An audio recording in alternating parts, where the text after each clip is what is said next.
Hello and welcome to Four Lads Had a Dream here on Wednesday with an unusual host. My name's Andrew and I'm joined tonight by one of my very favourite podders, and also Chris is here as well. It is a pleasure to have you back on, Chris. Nice to pod with you again. And yeah, Stevie's enjoying his holiday, so someone had to step in to host instead. Only one big story today, and that is the search for the new manager. Speculation that it's going to be Gerrard. Sky Sports announced that the talks are going to be taking place soon, and the rumour that's going around is that Gerrard will be in London tomorrow for talks with the Rangers board. So, Chris, I want to come to you first because we've done me and Kenny to death already, but I'm assuming you were happy to see Russell Martin go? Yeah, it's a fair assumption, Andrew.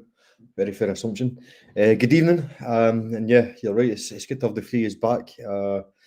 The old Saturday free team on Four Lads. There we go. Yeah, listen, it's absolutely no surprise to anybody that I was delighted to hear that Russell Martin was relieved of his duties as Rangers manager. Long time coming, actually, which is ridiculous when you consider that he's now the shortest reigning Rangers manager. But it's purely a long time coming because A, he should never have had the job, and B, the job that he did do was just so spectacularly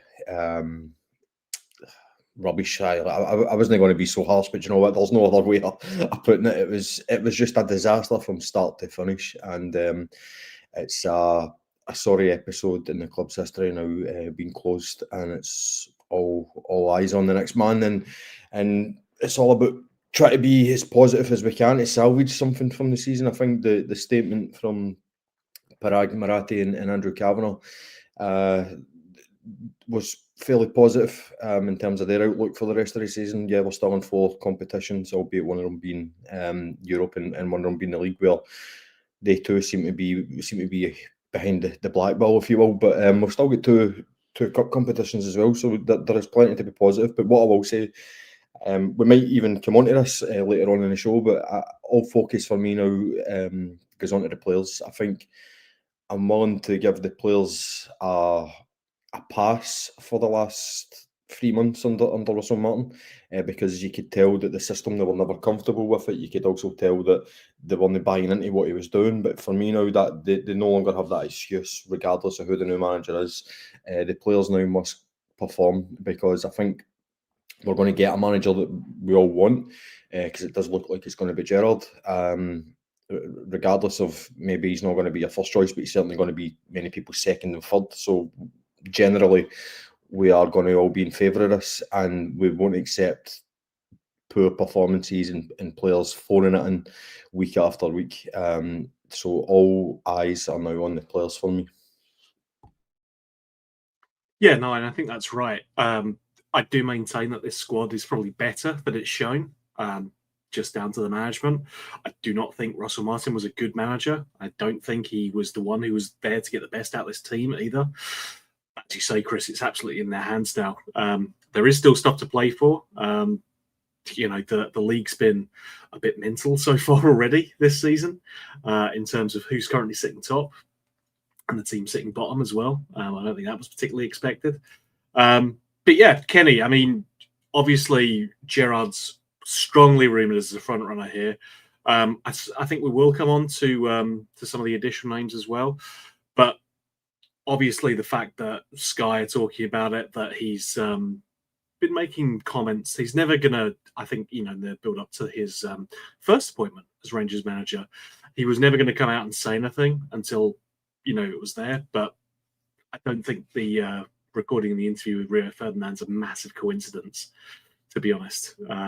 And certainly there's a lot of mood music that hints towards Gerrard being the person in pole position, if you like.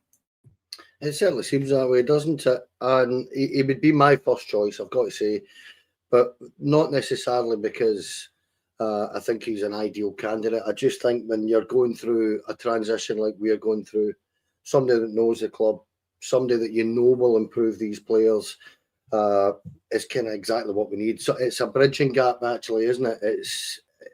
That's what I feel he would be. He would be here for 3 or 4 years, hopefully. If things go well, you can get that professionalism that seems to have been lost Chris makes a good point about the players, and I would suggest this right away about these players. If you look back to Gerrard's time when they were the fittest team in the league, they were. If you remember back to Jermaine Defoe's interview about the season that we won the league, the 55 season, he was saying that everybody was in the gym, everybody was pumped, they were working their backsides off, and he gets that out of a squad of players. That's why I feel that he's probably my preferred candidate, just simply because it is someone that has been here fairly recently, knows the job, knows exactly what the task is at hand here. And let's not kid ourselves on, it's a massive, massive job at this minute in time, because I agree with you, Andrew, where I genuinely do think these players, or this squad of players, are probably better. In fact, I think they're probably a lot better than what they've managed to show under Russell Martin. I just feel that these players have been so confused, so muddled in the instruction at times, that you could see them, but a natural thing would be to pass it forward or to take a chance and try and beat a man. If they don't see the space there, if you like, it's back it goes. And you're away back to your keeper within 10 seconds and trying to start again. And it's not the way you can play football in Scotland for me. Gerrard, if nothing else, improved incrementally year on year to the point where he won a league by 25 points, going invincible. Massive job at hand, mate. And if it is him, I'll be delighted. But then again, there is others that are quite appealing as well. So we'll wait and see how the talks go over the next couple of days. But there is two or three there that you would be quite happy to see come here. So if it does fall through, as it were, then we'll see where we go. But at this minute in time, I'm quite excited. I've got to be honest, Andrew, I really am. Yeah, I mean, we're in that happy unknown phase, right? It's before reality hits again. So that's always good. I think it's going to be interesting to see how those talks progress, given how things ended with Gerrard. I think, a lot's been made of his comments about fixing the roof while the sun's shining. And then, Rangers kind of failing to capitalise on the momentum that we had after winning the 55th title. There are suggestions he wants some more autonomy in terms of the squad in and outs, which, given the majority of folks' opinions on farewell at the moment, might not be the worst thing in the world, Chris. But there's going to be a massive spotlight on this board because we've wasted so much time with Russell Martin already. It is critical that they get this decision right. Yeah, it's not just the time that it's wasted, it's the amount of money that's been wasted as well. It's a lot's went into this that has, quite frankly, been a complete and utter waste if you want to be really critical. But I think that it's a double-edged sword, isn't it? They have to get this right and they have to take their time, but they can't take too long. We can't go too long without a manager, and I fully expect that the next manager will be in the door next week at some point. I certainly fully expect that the next manager will be in the dugout for Dundee United as well. So I'm not too worried about the timeline. I think swift and effective movement will be made in that respect. The only thing I'm really concerned about now is the right decision. So for me, the right decision, it comes down to, there's three candidates really that has been spoken about, and in the main it's obviously Steven Gerrard, Kevin Muscat and Derek McInnes. And what I will say is none of the three are perfect. They're not without their flaws, but the three of them is what Rangers need right now. So if it's anyone other than those three, then I would be really, really nervous, quite disappointed, and to be honest with you, it means that we probably went down a kind of left field again, which we've done with Russell Martin. What I will say is I don't think it will be anyone other than those three. I do think it will be Gerrard, but that's your kind of three there. That anything out with those three, I think the Rangers fans would be nervous on the whole. So I don't think we need to worry about that, because I genuinely do think it will be Gerrard, and if the Gerrard one does fall through, I genuinely believe plan B and C will either be McInnes or Muscat, and that's when things will start to drag on a wee bit, which hopefully doesn't get to that. So yeah, this is all about making the right decision, and it's all about what does the new manager want. So we're obviously talking about Gerrard, right? You know, he is going to want more autonomy than Martin was given. He's not. Title is important here. Rangers Football Club don't hire head coaches. Don't care how much modern football is infiltrating our football club. Head coach in Rangers is not compatible. Rangers need a manager. And again, one of those three will be the next Rangers manager. So then you become Rangers manager, you become the figurehead of the club, you become the official club spokesman in many ways, the one that everybody looks at. And who can speak up for the club, and who can essentially defend the club and promote the club and give us the sound bites that we want to hear. I think Gerrard got that to a T in his first spell, albeit there was one or two moments you're like, okay, Stephen, obviously the infamous do I look happy thing, maybe that's one of the ones that will be held against him. But listen, as I say, these guys that are in contention are not without their flaws. But Gerrard ticks all the boxes, as does Kevin Muscat, by the way. But Gerrard does tick all the boxes, and also you've got the fact that he's been here before and done it, and he totally understands it. So what I'll say to your point about his autonomy, Andrew, about obviously he wants to have a quite a bigger say in recruitment, for example. The players that Kevin Felwell have brought in now, I think we will get more out of these guys. But on the face of it, I think you look at just your initial impression of these guys, they're not Rangers standard. Whether it's technical attributes or mental attributes, there's something lacking in either side. Steven Gerrard knows what it takes to play for this football club as a manager. So unbelievably that we're in a situation where I would trust Gerrard to make the signings other than the sporting director, and it shouldn't be the case. That's not how a modern football club should work. It should be the sporting director that goes to the manager, and then they should agree. In actual fact, it's not even about agreeing, it's about the sporting directors. The whole point of sporting directors these days is to take that part of the job off the table of the manager, because they should be focusing on other things. So the sporting director should be aligned anyway. But I don't think there will be an alignment there between Felwell and Gerrard, just because I genuinely believe Gerrard's going to teach Felwell a thing or two, which is not ideal. But yeah, it's going to be an interesting thing, and I genuinely think that if Steven Gerrard takes the job, which I have no doubt he will, that's actually a good thing for every Rangers fan, because it means that Steven Gerrard's had the guarantees that he wants. Gerrard's not going to come back into this. We're not getting certain guarantees, and the certain guarantees are going to be very, very beneficial for Rangers fans, because it means that Gerrard's getting guarantees on recruitment, guarantees on his backroom staff, guarantees on playing style, and guarantees on time, because he has got to need time. And albeit Gerrard understands more than anyone that we need to win straight away, of course he does, but he still needs an element of time and patience, and I believe he will get that. He's automatically going to get that from the fans anyway. Let's be honest, we are going to back Gerrard regardless, and that kind of goes back to my original point at the start of the show.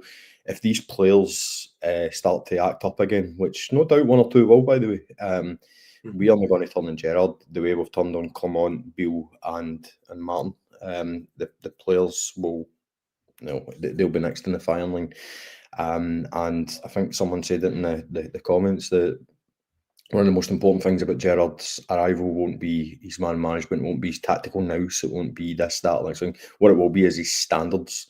He will drag standards so high, and if no one can reach those standards, they're out the door. And yeah, good luck to you, because that's exactly what needs to happen. Because for so long, the standards have been so low, even under Beale and Clement, to a lesser extent than Russell Martin, but the standards have been so low at Rangers. It's just been quite ridiculous to watch. And Gerrard ain't going to he ain't going to allow that to happen under his watch. So yeah, exciting times, surely, hopefully. Yeah, exactly. Hopefully. No, I think you're right, Chris. God, that was weird to say. I think it's going to be critical that because as you say, Gerrard's going to want those assurances, right? He knows how things ended for him the last time. And you're right, the standards have been allowed to slip. He will demand more out of these players, I think. I suspect he's unlikely to take anyone for a quick dip in Loch Lomond. I think he's going to be more inclined to get some more training out of them, more running. And, it's not necessarily going to be they look fantastic in training, but I suspect the onus will be getting good results on the pitch instead. Steven Gerrard's done this, and I think unlike Russell Martin, in his experience here, he absolutely gets what it means to be a success at Rangers Football Club, Kenny. I think the interesting wrinkle here in terms of this recruitment process is how Patrick Stewart and Kevin Thelwell fit into it, given that we know that Andrew Kavanagh and Prag Moratti are both taking quite an active role in this. Understand that they're going to be meeting with prospective candidates, certainly with Gerrard tomorrow in London. So goes the rumour, at least. It's going to be interesting to see how much of a free hand Patrick Stewart and Kevin Thelwell are given now, because this is ultimately the reason that we're here is because that these two have failed at what they were meant to do, which is provide that structure and ensure that Andrew Kavanagh and Prag Moratti do not need to get involved in day-to-day running. They've had to do that now as a result of their failure. So although Patrick Stewart's been here for a while and Kevin Thelwell's only in the door, I suspect both of them will going to be getting some hard looks at them in terms of their future performance, because it has clearly been a substandard job so far that's been allowed to happen. Yeah, well, I don't think the owners would have envisaged having to be this visual this quickly. Put it that way. I don't think for a minute they would have thought, here we are at the start of October and we've got a shit show in front of our eyes and we have to sit here and pick up the mess that others have created. So, yeah, I think they will now be under the microscope, I think, from the owners as well as us, the fans, because we have questioned Patrick Stewart for a long time already, and Kevin Thelwell's just in the door, and we're not convinced, as Chris has said, with a lot of these players. I personally feel that there's much more within these players than they've shown. I think somebody like Max Aarons turns around and says that the way the fans are shouting at us is kind of affecting us. Try telling us that under Gerrard as your boss. You'll just send you packing.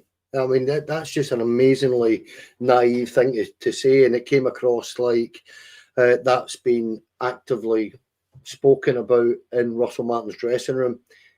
You try that under a Steven Gerrard or a Kevin Muscat or a Derek McInnes for that matter, somebody will have you by the throat, I would imagine, to be serious. You're just not going to get away with garbage like that. And the autonomy that you talked about is an interesting one, because I have no doubt in my mind that Steven Gerrard's going to turn around and say, absolutely no chance am I just going to take players that are handed to me. I will have the final say on who comes into my squad. The same way he did with Mark Allen and Ross Wilson. And that is effectively the job that Kevin Thelwell's doing. I know there's a lot of infrastructural work behind the scenes getting done. And to a certain degree, I think that's what Gerrard might want if he's going to come here, is to turn and say, you go and do your job and help me with mine. But ultimately, this is my job, is to build this football team and improve this squad of players. So it's an interesting one when it comes to those two individuals, because I said the other night there, I don't believe Patrick Stewart's going to be here long at all. I do get the feeling that the job he did at Manchester United, where he became their CEO, was more of an interim thing to see this takeover through, and then thereafter the new owners started to bring their own people in, and I think that's what will happen with him naturally anyway. Kevin Thirlwell's a different situation entirely because he has an entirely different remit, and I have no doubt in my mind with the story now that's circulating. Obviously, we all heard last week that Kevin Thirlwell's son was taking the head of recruitment job, and by all accounts, that's not happening, and that's been stopped by the owners. So as far as I'm aware, they had no idea that he was going to allow that. That was going to happen. And the minute they caught wind of that, I hate to burst your bubble, but he started the job on Monday, so he is. Oh, did he? Did he really? Yeah. Oh, I didn't even know that, mate. Excuse me then. I didn't even know that. So there you go. But on the situation with all this, we need to sit here and get this right with this guy, because even that situation, which I didn't know of, I was under the impression he had not been given a job. Now that he's been given a job, there's even more of a scrutiny under him, isn't there? I mean, there has to be, because that to me is not a normal situation for a club like Rangers. That shouldn't be happening, in my opinion. Yeah, we discussed it at the time, but I think it's highly unlikely you look across the world and that's the one person you land on.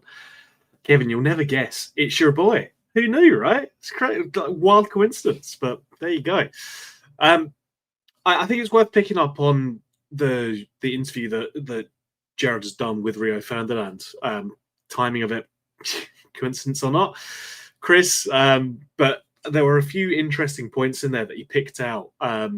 Talked about his time at Rangers, said that he thought that the team around him at that time was pretty much perfect, that he had the right blend of coaches around him, and that he didn't feel like he had that in Saudi or at Aston Villa, and said that he would be inclined obviously to get back into management, but only if the right job came up and only if the circumstances were right as well.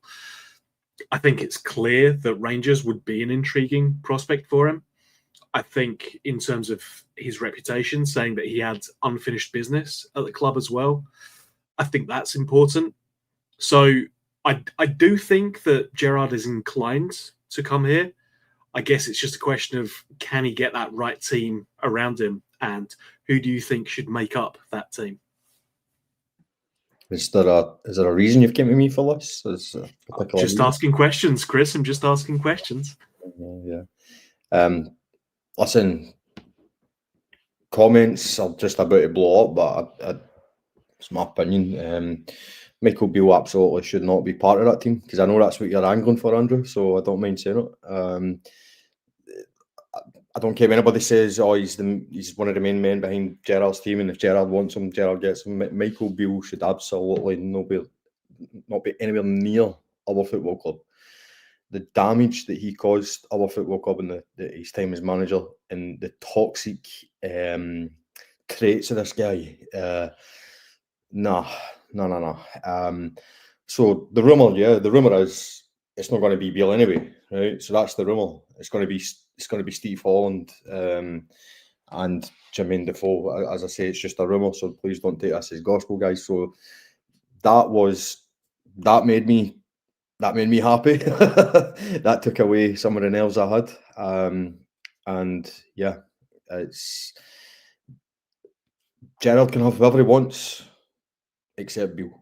Right? So that side of it, I don't mind. Gerrard can build his team, and if he's happy with his team and all that kind of stuff, then yeah, I'm happy with that. I'm going to focus more on unfinished business in the right environment and the right challenge. It is definitely something that the stars align with Gerrard. I just seen. I'm reading some of the comments as you guys are speaking. Obviously, someone said that Gerrard lost the dressing room at Aston Villa. That's actually fairly true. But the reason that I believe that happened, again, I've got no insight really what happened at Aston Villa with Steven Gerrard, because I'll be honest, broke my heart a wee bit and I wasn't interested. But the reason that is most likely happened is because Gerrard's. And right, I just seen one of the comments here. Tom Kilshaw is one of the names that's also been mentioned as well. So yeah, I love Tom. the reason I think Gerrard lost the dressing room at Aston Villa was because his standards are so high, and he's got a Premier League team at that point. Although Unai Emery came in after it and done a sensational job and actually made Gerrard look a bit silly, but Gerrard was pushing these guys to overachieve, and these players at Villa at the time were quite happy in their wee kind of mid-table safety bubble. And they weren't having it. They were like, no, we're quite happy getting 150 grand for finishing 11th, 10th, 9th. And Gerrard in that environment, he's always going to sink because it's not who Steven Gerrard is. Steven Gerrard is a winner, and he wants to keep pushing guys and pushing guys and pushing guys. And at Rangers, he's got this environment where second is last, and that's where Gerrard comes to life. And I know you're going to have comments, will he finish second more, and he only finished first and once with Rangers executive. Listen, even doing that was a miracle in many ways. So that's where the environment's right for Gerrard. He will thrive under that pressure of must win every week and must win trophies. Again, no perfect, Andrew. His cup record with Rangers was abysmal. Of course it was. Yep. But he knows that. He wasn't satisfied with a semi-final or a runners-up medal. He wanted the silverware.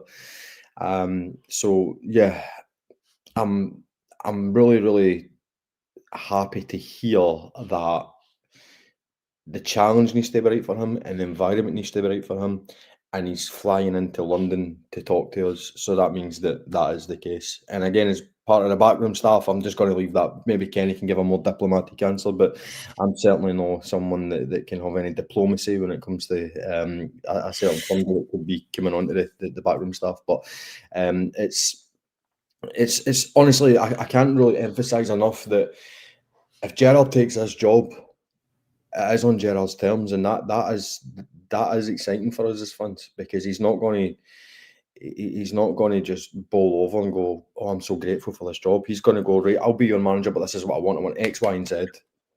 And if he gets X, Y, and Z, it means that the owners have agreed to it, and there should be exciting times ahead. But again, I'd be interested, Kenny, hear what your views on a potential backroom staff looks like for Steven Gerrard.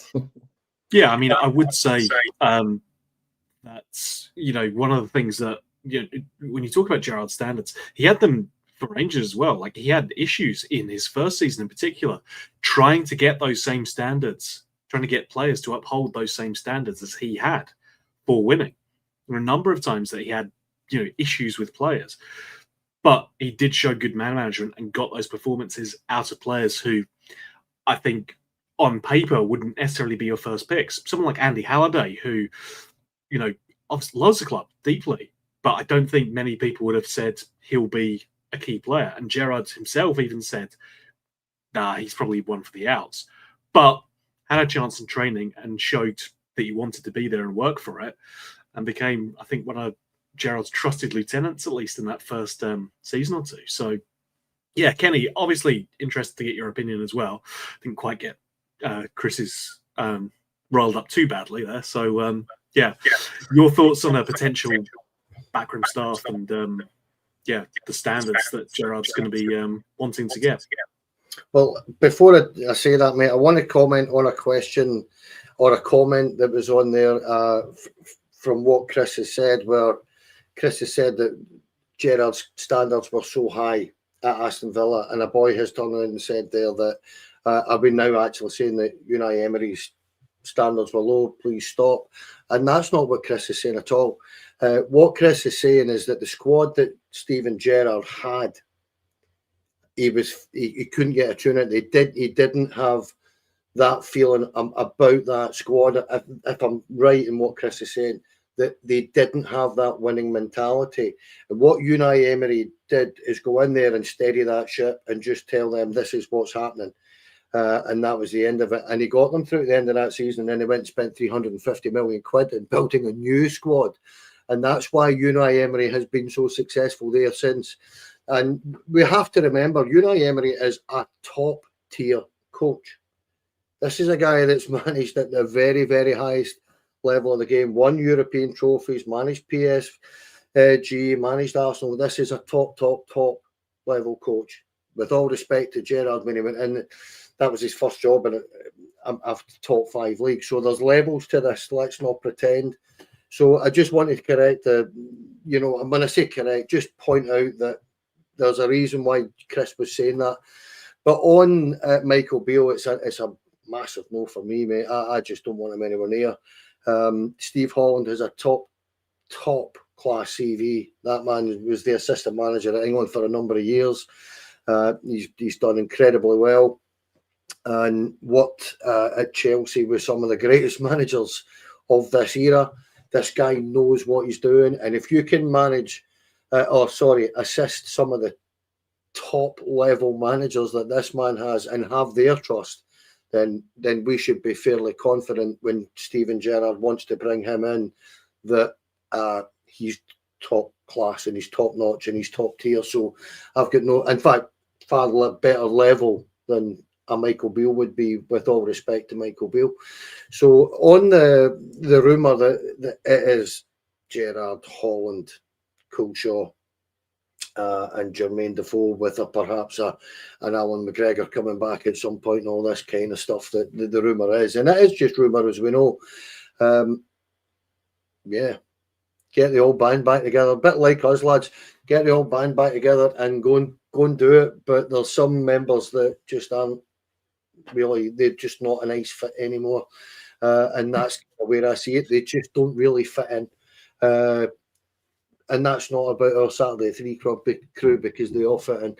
I'm talking about at Rangers here, because the lads on Saturday 3 are top class. You know all that. We all know this, lads. We're still in a chat together. But with Rangers, Michael Beale doesn't fit anymore. He just doesn't. I think if I'm the board looking to try and get everyone on sides with the appointment of Steven Gerrard, I think McBeal joining is noise that you don't necessarily want. It detracts away from the positive news that would be Gerrard coming back in. So I suspect that might be something again. But it's all going to come down to what Gerrard wants, right? He's only taking this job if he feels happy with it. So, it's going to be interesting to see what occurs there. Obviously, I don't think he's the only name in the frame. Sean Dyche obviously ruled himself out of the job, or has been ruled out at least. I don't know if he ruled himself out or not. Kevin Muscat, sorry, Chris, doesn't appear to be being considered for the role, but he is on the list, I think, and potentially would get approached if Gerrard can't come to terms.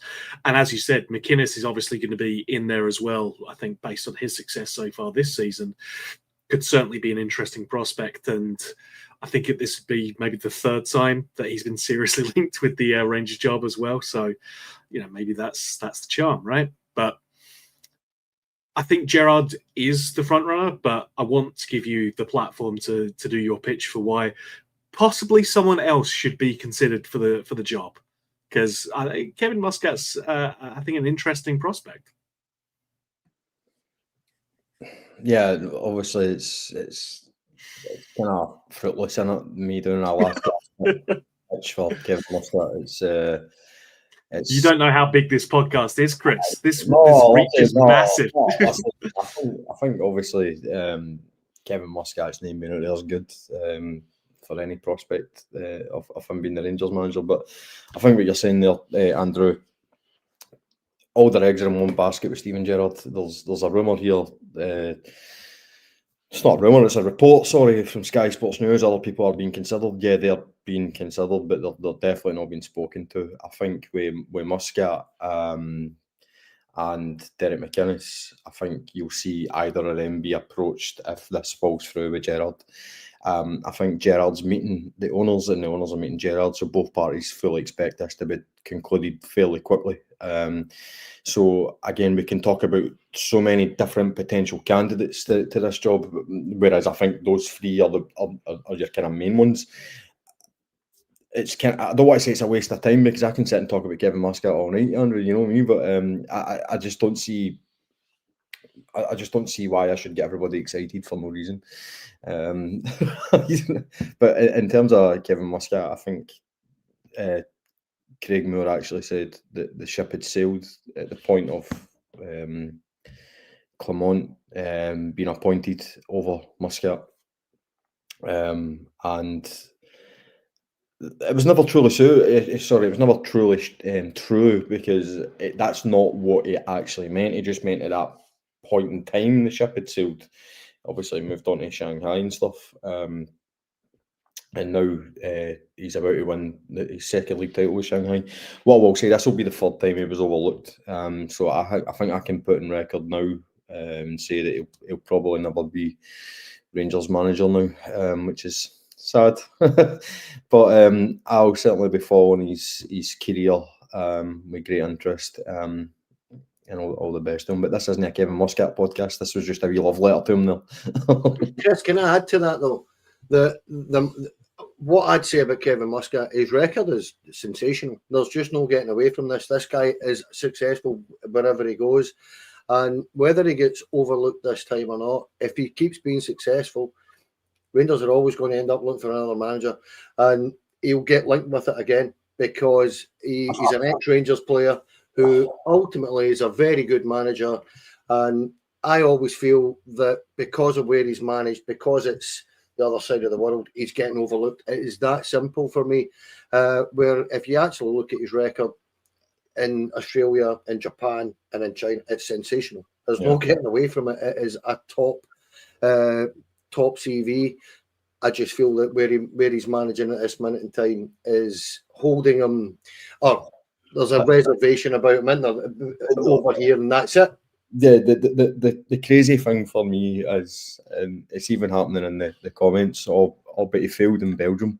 We're about to bring a manager that absolutely failed in Saudi Arabia. You know what I mean? So, it's easier to fail in Belgium than it is to fail in Saudi Arabia. So, listen, his time in Saudi Arabia was a mistake on his part, and I think he's acknowledged that and went away and rebuilt his reputation to the point where he's pretty much had a flawless 4 years. I think 5 years. Sorry, I think it was 2 second place finishes, a win in Japan, and then about to be 2 Chinese Super League things. And ironically, I said this to you guys earlier in the chat. The guy who, not immediate successor to Muscat, but I think 2 in, I think it was Harry Kewell, and then the guy after Harry Kewell at Yokohama was Steve Holland. And Steve Holland, who's about to join our club, nearly got Yokohama relegated. So listen, these things happen. Managers, you're not going to bring in the perfect manager at this football club anymore. Unfortunately, you're going to bring in a manager that's got flaws. Whether that's Muscat, Gerrard, Derek McInnes. Well, Derek McInnes, he failed down in England, and that's why he's never went back down. But he's been relatively successful in Scotland, albeit only 1 trophy. So you're always going to have flaws in whoever we bring in, whoever it is. You're never going to have the perfect. You're never going to have the perfect candidate. So I don't believe, as a fan base, we should look into flaws in the managers, because, as I say, we could be here all day with Gerrard. You know what I mean? It was not perfect at all, even at his time at Rangers. I think he had the easiest run at a treble ever. It really did, and that failed. But I'm not going to hold that against him, because again, these things happen. You look at the person, you look at his outlook, and you look at his approach. And that's what it was with Muscat. Muscat was more than just the style of football was what attracted me initially to him. But when you actually look at the man, I thought he ticked all the boxes to be a Rangers manager. And again, just to kind of finish it off to your point, Kenny, there will always be opportunities in the future. I just don't think he will be interested anymore, and I can understand that. I think his next move will be Europe, and that's where the proof will be in the pudding for all the naysayers who obviously say that Asian trophies don't really matter. And listen, I get that, because I had that attitude as well, obviously, when Celtic appointed Postecoglou, but that was a big wake-up call for me, a massive wake-up call that there is football outside our shores, and there is football outside our continent. You know what I mean? And that's where I was like, all right, okay. But again, I understand it. I do understand it. Yeah, and it's always going to be ifs and maybes. You never know, right? You never know. You can only go on past record and past performance. And Muscat's got a decent CV, so better than Gerrard's right now. So it's going to be interesting to see what happens. Certainly, we're now getting plenty of stories about Russell Martin's time at Rangers. I don't think it's going to be fun to dwell on that. Maybe once we've got some success under our belt and we can, look back on it as just a weird thing that happened as opposed to still living in the wreckage of it right now. But obviously, the fallout between him and Raskin, Butland feeling like he was trying to be replaced, having words with him after the home leg, after being dropped from the home leg against Bruges. It's a pattern, certainly, just of someone who really failed to win over the dressing room. And given that was one of the things that he pitched himself as being strong on in terms of his man management, Kenny, it's kind of shocking to see how poorly he actually looked after that dressing room and how little they kind of respected him almost during the course of his tenure there. When he first got here, he talked about getting a buy-in, and it's really quite obvious. It's been really quite obvious, actually, from the get-go that he didn't get that buy-in from that squad of players. He just didn't.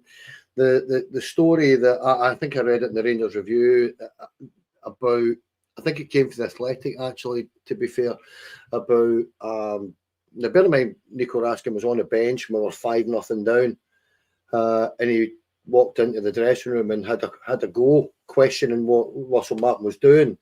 Well, quite right too, because if I remember right, they hit the post, they hit the bar, they were 5-0 down, and Jack Butland had the game of his life, and that was only at half time. So I find this mind-boggling that a manager or a head coach can turn around and say, right, that's you banished, I'm going to teach you a lesson. And I'm going to teach you that lesson right in front of this squad so that none of them dare do something like that again. That's like a school bully or that bully headmaster that we all read about when we were kids, or we all had when we were kids. Somebody that you do it my way or you're not getting to do it. And believe it, Tavernier's had a go at him. I think Butland's had a go at him.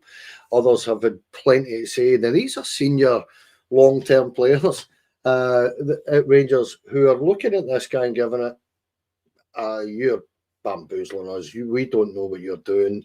We get the feeling you don't know what you're doing.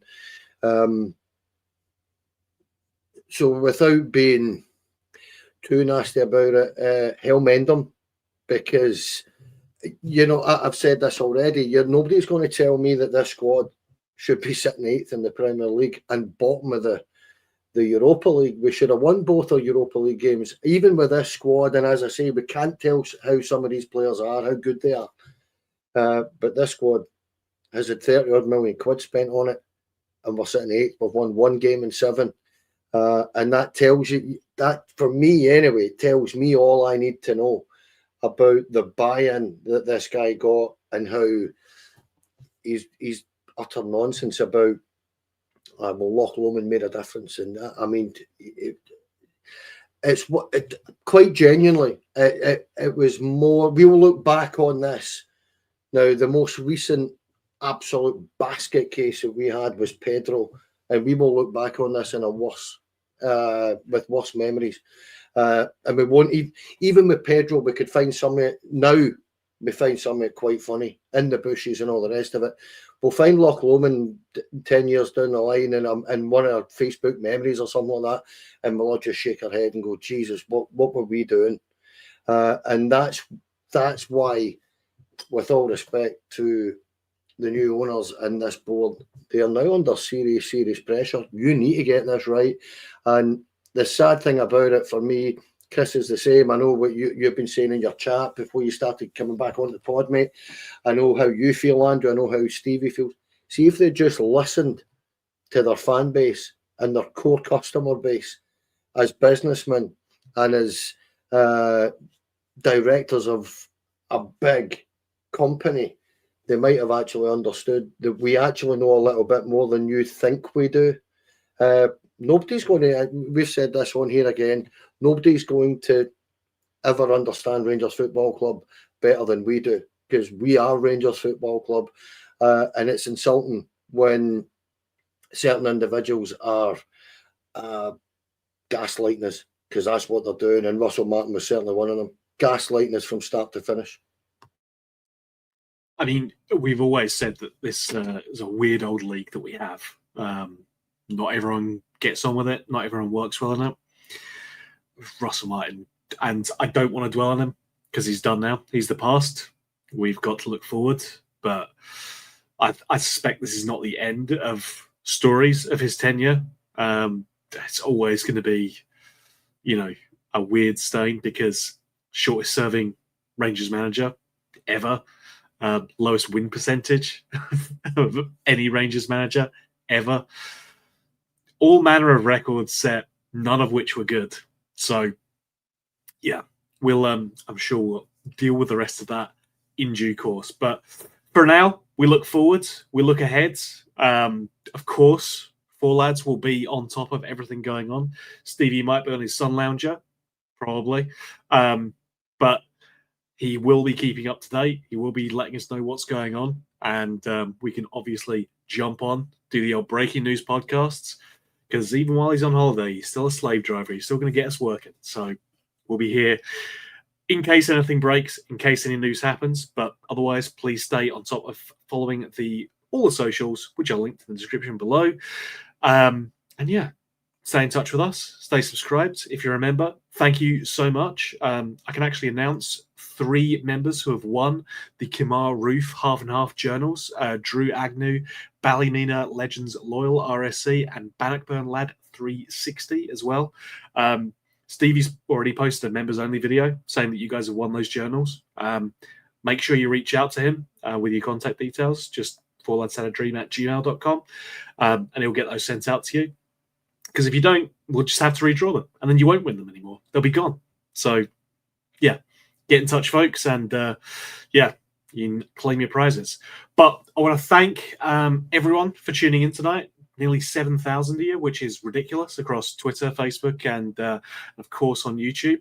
Chris, it was a pleasure to talk to you again, mate. So thank you so much, and really appreciate it, man.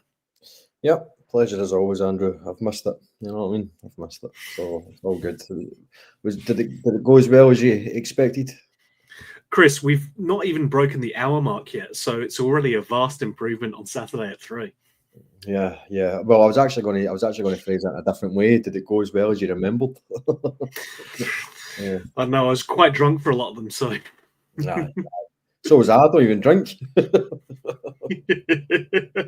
No, thank you, mate. Appreciate it. No, thank you. And Kenny, the one steadfast here on Wednesdays. Thank you again, mate. Appreciate it.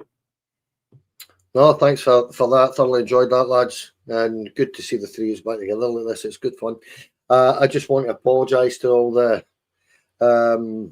viewers for my making a rip-roaring ass of it on Monday when I said that Kevin Muscat was the Millwall manager, a Nelson Mandela moment. But we still think he was. And again today, I'm making a habit of making asses of things, mate, because as far as I was aware, that the boy Thelwell wasn't getting the job, and you've just corrected me, mate. So, yeah, make me look like a right tit, why don't you? I mean, at least when I do it, I just do it in the group chat. You know what I mean? I don't go for it. So, yeah, that was funny yesterday. I didn't even bring any of it up, Chris. That's just how nice I am. Just try to make Kenny feel well. Yeah, well, it's always tricky. He's senior moment, he's just suffering, folks. Really appreciate your support. I say it every week, but the support that you guys give us is truly immense. I want to thank our sponsors, Rhino Express, Clive Joinery, Athol Industrial Solutions Limited, CSD Air Conditioning, and Black Rooster, along with Art of Gold. Look at that. And it's, their support, your support, keeps helping us grow, keeps helping us do things, and we're truly, truly grateful for it. Please stay in touch. We'll keep you up to date with all the news, and until then, let's go. Cheers, guys.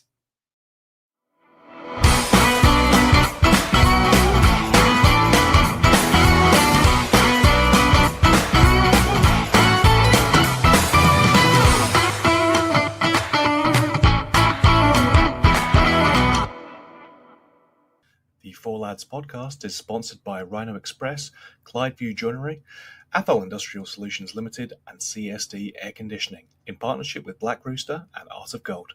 Thank you for listening to or watching the podcast. We hope you enjoyed the show.